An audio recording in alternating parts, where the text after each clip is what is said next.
الحمد لله الذي أنزل على عبده الكتاب ولم يجعل له عوجا قيما لينذر بأسا شديدا من لدنه ويبشر المؤمنين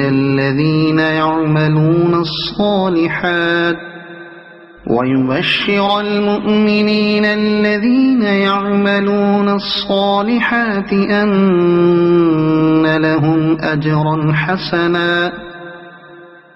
ماكثين فيه أبدا وينذر الذين قالوا اتخذ الله ولدا ما لهم